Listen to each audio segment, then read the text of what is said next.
Hi everybody, I'm Texas Donna, which you know if you're watching this video channel. I am a menopausal-ish woman trying to use the carnivore diet to heal my lifestyle, to heal my metabolism, and to deal with menopause, empty nesting, that kind of thing. I also talk about things from a spiritual level, spiritual perspective, trying to live a healthier, more vibrant life so that I can serve this world better and make it a better place. It's been a while since I've recorded a YouTube video because I started a part-time job. My schedule got upended. Our household situation changed. The spaces I have in the house to record videos are different right now. We've got a temporary house guest. So things are a little bit upended. So all of that together has conspired against me to record an updated video, but here I am. I am back with my steering wheel. I am back with the junk in the back seat of my car that I used to refer to all the time. It's been forever since I've uploaded a video. I got a part-time job that I'm really happy about. It has kind of upended a lot of things though in terms of my schedule. Please excuse this steering wheel. But there's people in my house right now. I can't record at home. I am in the parking lot of Costco. I'm gonna go into Costco in a few minutes and do some shopping. But I thought I gotta get out of the house. I miss everybody on my YouTube channel and I wanted to catch up. So thanks for hanging in there. I am posting this because I just watched Kelly Hogan's video from about a week ago about dopamine. And I am gonna embark on a dopamine reset for the month of September, really starting right now because it's an emergency for me. In any case, I got put on estrogen by my doctor like a year ago. And I stayed on it for several months and it was okay, but I was having a lot of emotional response to it. And like I would just get mad a lot. And what that did, I'm taking full responsibility for my choices, but what that did was it really it reduced my ability to say no to stuff. I was angrier. I was a little sadder. My emotions were up and down, and I just couldn't handle it. But I kept trying, so I took the estrogen for several months until the prescription ran out, and I gained like 20 pounds. And part of that was certainly because of my food choices that were a result of my emotional state. And I don't know what other part of that might have been a direct result of the hormone influence from the estrogen. I don't know, because my doctor said if you take the estrogen, your metabolism is going to be better. So I don't really know what happened biochemically. I do know what I can take responsibility for, which is that I put more stuff in my mouth that was not carnivore, that was not good for me, that was carb, that was sugar. I did eat sugar. I did have little treats. So I take full responsibility for that. So that I know I can control. I called my doctor and she said, you know, I thought it would work for you, but there are some people that just estrogen supplementation is just not for them. So she said, come off of it, stay off of it several weeks or months, and then come back in and we'll have another conversation about it. So, but what I got to do is get back under control. The bad my healthy habits, get those back in place. I have not successfully gotten those back in place. I did not lose any of that weight that I gained on the estrogen, and it's just time to like have cold water splashed in my face about it. I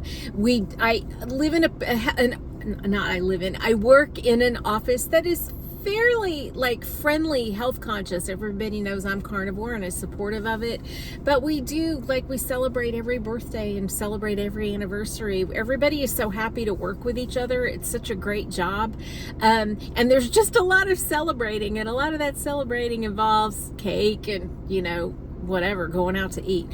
I've always been able to find a good and appropriate choice at any restaurant that we go to. I'm thankful for that. And almost all the time I say no to the cake, but I said yes to the cake this past week I had some. I didn't have it with everybody else, and then they packed up the leftovers, put those in the fridge, and then I caved and I went and had a leftover piece of cake. So close, Donna, you were so close.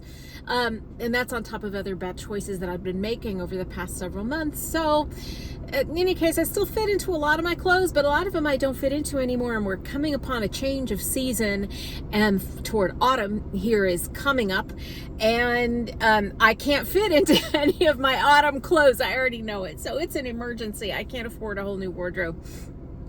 So in comes Kelly Hogan with her awesome video from last week, which I will link in my description here if you haven't seen it, or you can just go over when you're done. Please watch my whole video and then watch Kelly Hogan's video. She outlines a lot of stuff. But I'm going to talk about the actions that I am going to take, and then some things I'm just going to kind of look at least for the month of September. Today is August 30th when I'm filming this, and I'm starting right away. I'm not waiting till Sunday, but anyway, but September is going to be sort of my dopamine reset month. And you know what? It'll kind of go nicely with the change in season. We are cooling down our temperatures here in hot Texas. It has been miserable here, but you know what? Today is not miserable. It doesn't feel like I hate it hot outside. So I feel like that in and of itself has cheered me up and feel like it's a good time to start this. So Kelly talks about baseline dopamine levels. I have a feeling I've always had a pretty good attitude in life. I don't like exercise, and I don't crave healthy foods, that kind of thing. I have the personality of a very unhealthy person, except for the good cheer. So things are working against me in that way, but I'm like, I need to actually change my personality to make this work and to live a long life. I'm 55. I'd like to stick around a few more decades if possible. So let's see how we can turn this around. Kelly Hogan really talked about ways I might be able to do that. So she talks about this healthy baseline dopamine level. I suspect mine has always been kind of low, and I suspect it has been lowered by lots of failed dieting attempts, etc., over my life, and indulging unhealthy dopamine habits.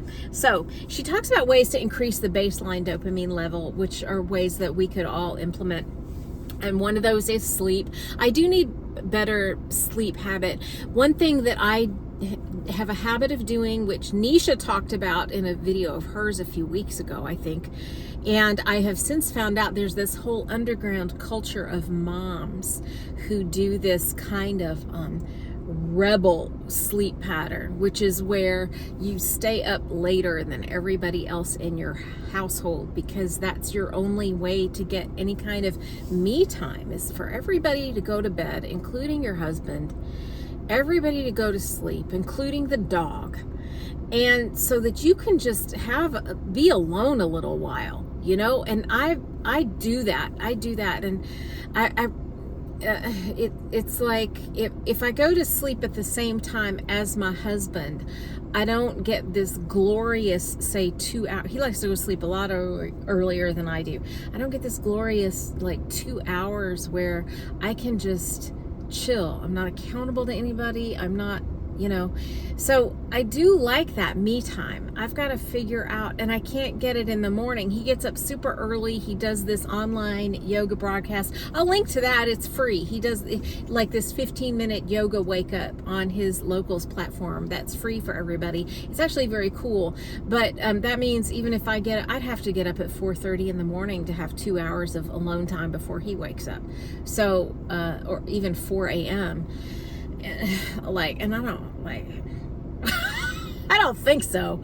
Anyway, so I got to figure that out. How can I have this kind of rescue time of mine where I'm alone and still get healthy sleep? I need to think about that. I don't know the answer to that, but I need better sleep hygiene for sure. And we'll figure that out. I'll keep you guys posted. The other thing is sunshine. Now in Texas, starting in June, it feels like you cannot escape the sunshine ever. We're all baking in hell and all summer long, and it feels like it. But that means you do avoid sun because it's 10 seconds outside is murder. But we are cooling down here, so it's like I did take the dog on a nice walk this morning, and that was good. So it's a nice time where things are cooling down, so I can actually get more on purpose sunshine on my face, on my skin, absorb, get it into my eyeballs, tell my brain it's okay, things are good, get some sunshine. So we can do that. Sunshine. All right, diet, we already know what that is. She talks about specifically something called tyrosine. That's abundant in meat. We already know the answer to that. There's no question about the diet situation. We know what that is. I'm getting back to it. And movement, more movement in general. So this, I'm going to get back on the morning dog walks, and that will help. And I do at work try to get up from my desk a lot and walk down the hall several times a day. I'm going to do that more. And maybe as part of that, go down the hall and do some squats or something like that to work my big muscle groups when nobody else is looking.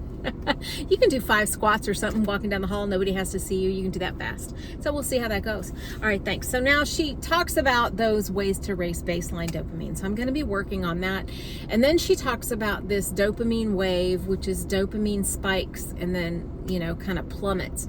So what I've been doing when I cheat is, I'll get this craving because maybe my baseline dopamine isn't high, and maybe I'll feel sad for a minute or angry or annoyed or just want to self-soothe, self-comfort, something like that. And then I will, indulge a craving.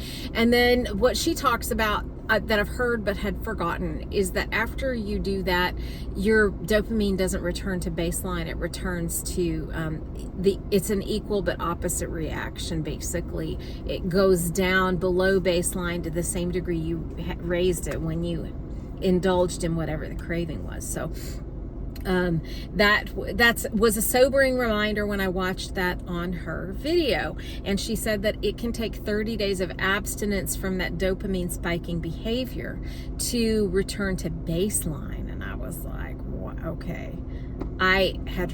Maybe I've heard that before, but I've certainly forgotten it if I had heard that before. And that was sobering at the self-sabotage. So, I'm so thankful to Kelly for unfolding that detail. That allows me to feel a little bit more in control, to know that. So anyway, so I'm looking at some notes here that I have. So the cravings continue, they increase the dopamine, and it can take 30 days to reset. So she talks about ways to do that faster if you want to do it in quicker than 30 days. She said that one thing is to do something very hard. One thing is to work out to failure. Now, we've established that I hate exercise. I don't know that I'm going to be working out to failure. We'll see. But she did talk about like an ice bath or a cold shower. I took a quick look at the ice bath things on Amazon, and they're like $60. So that's actually kind of doable. Maybe I'll get one, but I don't know that I need to spend any money to do something hard. I could just take a very cold shower. So we'll see. But in Texas, still, even it's in the 90s, still a cold shower it's hard to achieve even if you only have the cold water on, because right now all the water's warm. We'll see what I can do. I'm turning the page on my notes here, so we'll see how I can do something hard. All right, so then she talks about anticipatory dopamine, and this is the thing that kind of got me excited, because this is a way so that your cravings can work for you. You can give your craving a job, and this has been, I like this idea, to give my craving a job. She said you'll start thinking about this thing that you want, and you have this little mini bump in anticipatory dopamine, and then, generally what weak-minded people like me do is go get that thing. And she said we kind of want that because it gives us a seeking mode. It's why we even get up. So our dopamine is replenished while we sleep.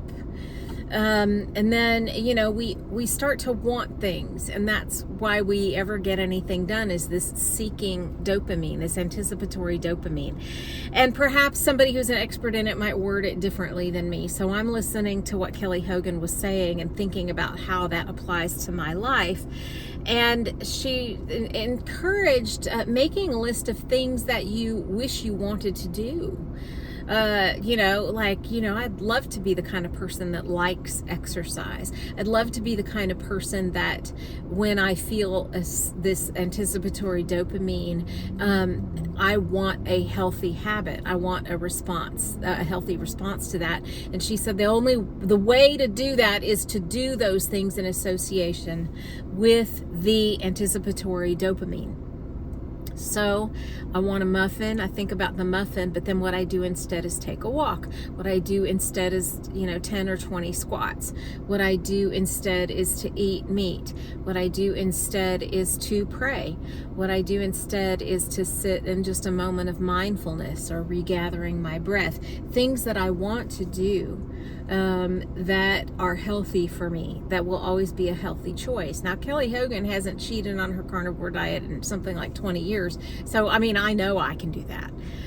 It's just hard to imagine right now. But the way to start imagining it is to just have that presence of mind right now for a while, to use those cravings to reprogram my brain and restore my dopamine to my baseline levels, and then raise those baseline levels. Let me see.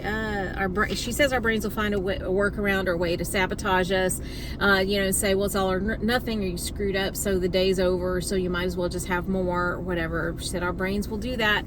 And so she encourages, it's not all or nothing, it is all or something. Can I make a better choice just in this moment? Even if I made a worse choice earlier, can I just make a better choice now? And then she goes into these curiosity questions, which I think are useful. And perhaps I need to start journaling. I'm not great at journaling either, because I don't like to take the time to write it down. I like to just get going with stuff. But maybe that's not working for me. So maybe I need to ask myself these questions at the beginning of the day. What will I feel like if I can implement these practices all day today? And then, tomorrow is another thing. I can't worry about tomorrow. I can just worry about today. And then if I screw up in the middle of the day, I could still what would it feel like if I let that go, if I forgave myself, if I just smiled, and like I would with one of my own children, and then just moved on and made the next best choice, made the next right choice. How could I just be curious about that? And that'd be a little bit, loving to myself. So that's what I'm going to try for the month of September. I'm going to just try this dopamine reset, see what happens.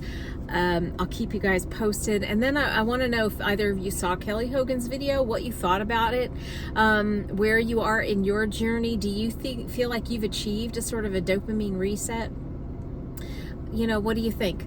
Let me hear from you. Let's stay in touch about this. I will get better at staying in touch with you guys on YouTube.